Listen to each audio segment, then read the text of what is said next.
모이지 않는 수련회가 시작이 됩니다. 다음 한 주 동안 얻는 영적 에너지가 수련회 하루 동안에 얻는 에너지 이상이 되게 해야 됩니다. 불가능하지 않겠죠? 어쩌면 우리가 노력하면 수련회 하루 동안 얻는 에너지도 훨씬 더 많은 영적 에너지를 얻을 수가 있을 것입니다. 모이지 않는 수련회의 핵심은 기도와 말씀입니다. 마음을 좀 다잡으시고요. 기도하는 일과 말씀을 읽고 듣는 일에 집중하시기를 바랍니다. 그래서 각자가 하나님으로부터 오는 영적인 에너지를 공급받고 그 에너지가 내 삶에 어떤 영향을 미치는지를 경험해서 알아가시기를 바랍니다. 저도 내일부터 마음을 먹고 기도와 말씀의 자리로 나가려고 합니다. 우리 수련회 준비할 때 늘 열심히 기도하지 않았습니까? 저와 함께 주님의 은혜를 사모함으로 정말 사생결단의 마음으로 기도와 말씀의 자리로 나가시는 분들이 많게 되기를 바랍니다. 이렇게 수련회를 통해서 부어지는 하나님의 은혜를 사모하고 또 전심으로 하나님께 나가야 되는데요.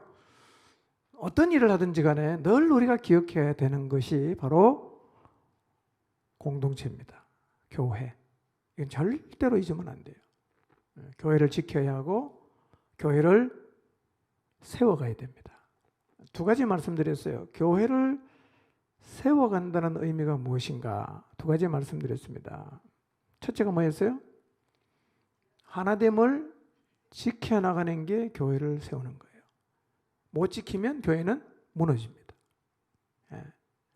어떤 일이 있어도 하나됨을 지켜야 됩니다. 지켜야 된다는 말은 어떤 의미가 있냐면 누가 와서 자꾸 무너뜨리려고 하니까 지켜야 되는 거예요. 누가 공격을 하니까 내가 지켜야 돼요. 사단은 교회의 하나됨을 깨는 전문가, 우리는 하나됨을 지키는 전문가.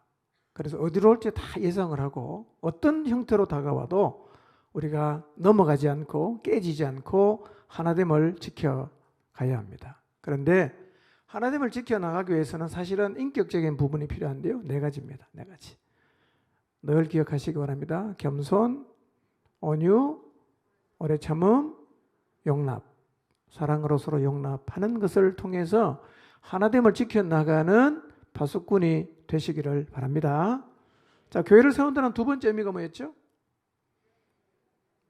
각 사람이 그리스도께로부터 받은 선물의 분량이 다르다는 것을 인정해야 돼요.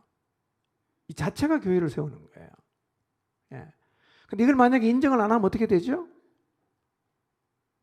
인정 안 하면 교회는 시끄러워져요. 하나님도 깨집니다. 그래서 교회가 무너지게 돼 있어요. 옆 사람 한번 쳐다보실래요? 분량이 같을까요? 다를까요? 달라요. 달라요. 뒤에 분도 쳐다보세요. 다릅니다. 달라요.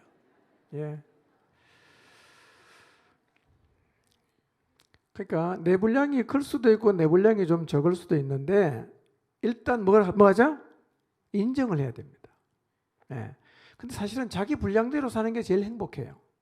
제일 행복해요. 그러죠. 많은데 그냥 발로 밟고 그냥 막 눌러갖고 억지로 더 많이 담으면 그릇이 굉장히 고통스럽잖아요. 그런 만큼 담아가는 게 본인도 제일 행복할 수가 있어요. 근데 이걸 잘 인정을 못하기 때문에 교회가 자원을 가지고 있어도 활용을 못하고 하나님이 주신 은사와 또 받은 선물의 분량이 크지만 그 자리에 서지 못하는 경우들이 의외로 많습니다. 손실입니다. 손실. 굉장히 비싼 기계 사놓고 사용 못하는 거하고 똑같은 거예요.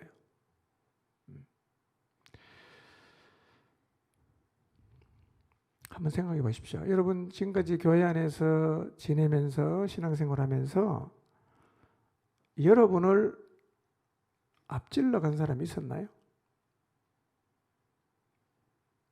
생각해 보세요. 있었나요? 나보다 늦게 왔는데, 나이도 어린데, 나보다 훨씬 더 큰 사역을 하고 있는 여러분을 앞질러 갔던 사람이 있었는지 한번 생각해 보세요. 어떤 마음이었어요, 그때? 굉장히 행복했습니까? 아니면 힘들었나요?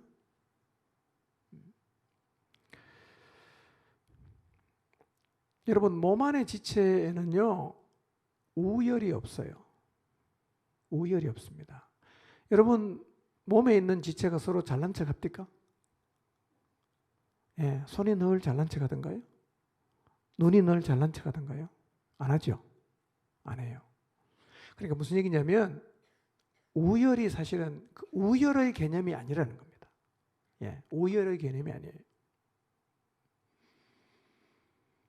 그러니까 손이든 발이든 뭐 눈이든 머리카락이든 뭐 발가락이든 간에 지체는요, 자기 역할만 잘 감당하면 돼요. 제일 행복한 거죠. 예. 우리 모두가 그런 생각을 가지면 돼요. 이 공동체 안에 하나님이 여러분을 어디엔가 두셨을 텐데 그 자리가 우열을 구분하는 자리가 아니니까 어디 붙어있든지 간에 거기서 내가 그 역할을 잘 감당하고 행복하게 가면 돼요. 예. 천국 가면 누가 더 상이 많을지는 가봐야 합니다. 예. 어쩌면 저보다 훨씬 더 상을 많이 받을 분이 여기 앉아 계신 분들 가운데 많을지 몰라요. 고린도전서 12장 18절에서 25절 말씀인데요. 우리가 한번 볼 테니까 방송실에서 좀 찾아서 찾는 대로 좀 띄워주시면 좋겠습니다. 고린도전서 12장 18절에서 25절인데요. 18절 제가 읽어드리겠습니다. 그러나 이제 하나님이 그 원하시는 대로 지체를 각각 몸에 두셨으니 그랬어요.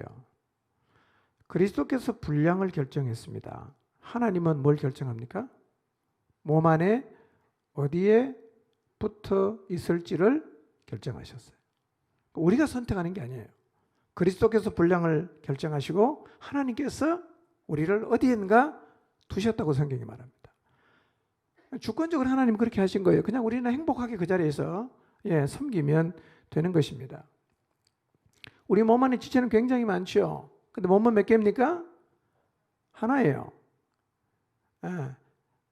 절대로 우리가 해서는 안 될 말이 있는데 너는 쓸데없어 라는 말은 절대로 하면 안 돼요. 다 찾으셨나요? 18절부터 25절까지 찾았나요? 그러면 좀 띄워주실래요? 한번 19절 20절 또 특이하게 띄우셨네. 좀 더 멋있긴 하네요. 자, 다 읽고 계시죠? 22절 21절 눈이 손들어 내가 너를 쓸데없다 하거나 또한 머리가 발들어 내가 너를 쓸데없다 하면 돼요, 안 돼요? 안 돼요. 어디부터 있든지 간에 얼마만큼의 분량을 갖고 있든지 간에 우리는 절대로 다른 사람을 향해서 너는 쓸데없다, 필요없다 이렇게 말하면 안 되는 거예요. 자, 그 다음 22절 하나님은 몸 안의 모든 지체를 평등하게 했어요. 그래서 약하게 보이는 몸의 지체가 어때요? 여기네요. 그 다음 23절 우리 몸의 덜 귀히 여기는 그것들을 더욱 귀한 것으로 입혀줍니다. 아름답지 못한 지체는 더욱 아름다운 것을 얻어요. 24절 우리의 아름다운 지체는 그럴 필요가 없느니라 오직 하나님이 몸을 어떻게 했어요? 고르게 했어요. 몸을 고르게 했어요. 왜 고르게 하셨겠어요? 부족한 지체에게는 귀중함을 더했어요. 이유가 뭐냐? 몸 안에서 뭐가 없게 하려고? 분쟁이 없게 하려고. 분쟁이 없게 하려고. 그 다음에 25절 보세요. 교회는 이래야 됩니다. 몸 가운데서 분쟁이 없어야 되고, 그 다음에 오직 여러 지체가 서로 같이 돌봐야 돼. 예. 여러분, 하나님이 몸을 고르게 하셨습니다. 우열의 관점에서 생각하지 마시고요. 그냥 하나님이 사람의 그릇의 크기를 다르게 하셨고, 그 다음에 하나님께서 우리를 몸 안에 어딘가에 주권적으로 두셨어요. 우리는 그냥 그 자리에서, 하나님이 두신 그 자리에서 그냥 열심히 역할을 감당하면 되는 겁니다. 그러니까요, 추월해 가는 것을 막는 것도 문제가 되지만, 추월해 가면서 늦게 가는 사람을 향해서 손가락질하면서 너 같은 사람은 쓸데없다라고 말하는 것도 잘못하는 거예요. 예. 그러니까 앞서가는 사람, 분량이 좀 더 큰 사람은 언제나 겸손하고 온유한 마음을 가져야 됩니다. 자, 그릇이 큰 사람이 작은 사람을 품어야 돼요? 작은 사람이 큰 사람을 품어야 돼요? 큰 사람이 작은 사람을 품어야 되죠?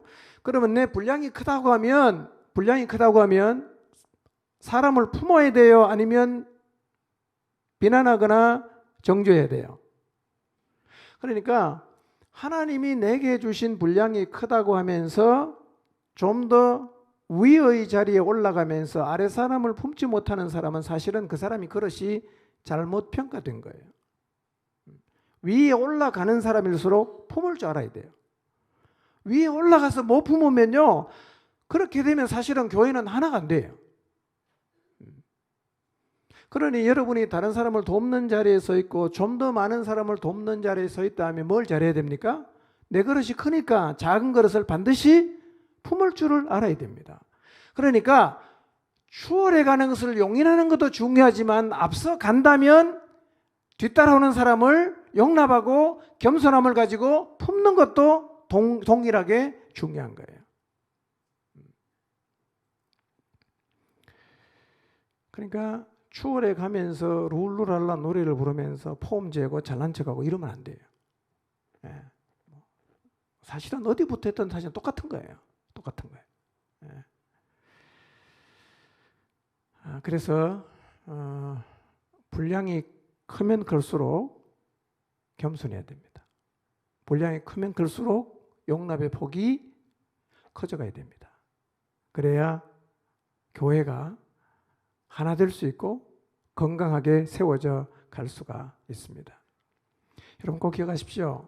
그는 그답게 가도록 응원하십시오. 나는 나답게 기쁨으로 그 길을 가시면 돼요. 그런데 서로 겸손한 마음을 가지고 돌보는 마음으로 가야 돼요. 우리 서로 돌봐주고 서로 격려하고 서로 세워주고. 왜? 한 몸이니까요. 한 몸이니까. 한 몸에 지치니까요. 교회를 세우는 핵심 포인트는 사탄의 공격의 핵심 포인트가 돼요. 자, 오늘 교회를 세우는 핵심 포인트, 오늘까지 2개 말씀드렸죠. 하나는 뭐였죠? 하나됨을 지키는 거죠. 굉장히 중요한 거예요. 그러면 사단은 어디를 제일 많이 공격하겠어요? 하나됨을 깨는데 제일 공격 많이 합니다. 그러니까 교회를 세우는데 중요한 부분을 사단은 집중적으로 공격합니다. 그 중에 하나가 하나됨을 지켜나가는 부분인데 사단은 그 길을 계속해서 공격합니다. 그래서 우리가 영적으로 힘이 떨어지거나 주님과의 거리가 멀어지면요, 우리가 자꾸 하나됨을 깨는 역할을 하게 돼요. 하나됨을 지키는 것을 사단이 집중적으로 공격한다는 거 기억하시기 바랍니다. 두 번째 사단의 공격의 핵심 포인트가 뭐죠? 분량의 차이를 인정하지 못하도록 계속 우리의 마음을 격동시킬 거예요. 네가 더 나아. 네가 더 잘하잖아. 네가 헌금도 많이 했잖아. 네가 더 교회로 나왔잖아. 너 왜 가만히 있어? 그런 식으로 분량의 차이를 인정하지 못하도록 끊임없이 우리의 마음을 사단은 격동합니다. 왜냐하면 이게 교회를 세워가는 두 번째 핵심 포인트이기 때문에 여기를 사단은 계속해서 건드려요. 그러니까 교회를 세워 나가려고 하면 일단 우리 두 가지를 꼭 기억해야 됩니다. 하나는 하나됨을 지키는 부분을 힘써서 노력해야 되고, 두 번째로는 분량의 차이를 자연스럽게 인정하고 받아들이는 영역에서 우리가 노력해야 돼요. 공격이 심하기 때문에. 몸 가운데 우리 몸은 늘 분쟁이 없지 않습니까? 요즘에는 그 자가 면역 질환이 생겼어요. 사실은 내 몸이 내 몸을 공격하는데 참 고약한 병이잖아. 근데 우리 몸의 지체는 사실은요, 분쟁하지 않습니다. 밤에 잘 때 손하고 발하고 싸웁니까? 왜 오늘 그런 엉뚱한 데 가서 그냥 내 손이 고생하겠냐? 이러지 않지 않습니까? 교회가 한 몸이기 때문에요. 분쟁이 없이 서로 돌봐야 돼. 서로 돌봐야 돼요. 그리고 절대로 너는 쓸데없는 사람이야, 이런 얘기 하시면 안 돼요. 그래서 앞서가는 사람도 겸손해야 되고 보내주는 사람도 역시 겸손한 마음으로 서로 보내줘서 하나님이 어떤 형태로 그 사람을 사용하시든지 간에 조화를 이루고 조화의 아름다움이 있는 공동체로 세워가야 될 책임이 우리에게 있습니다. 두 가지 꼭 기억하십시오. 하나됨을 지키십시오. 작게 여러분의 목장을 잘 생각해 보세요. 목장의 하나됨을 지키십시오. 두 번째, 하나님이 어떤 사람을 어떤 자리에 세우시든지 간에 분량의 차이를 철저하게 인정해서 몸 안에서 결코 분쟁이 일어나지 않고 서로 돌보아서 아름다운 모습으로 이 주님의 몸인 교회가 자라게 하는 일에 여러분의 삶을 들여 헌신하시기를 바랍니다. 기도하겠습니다.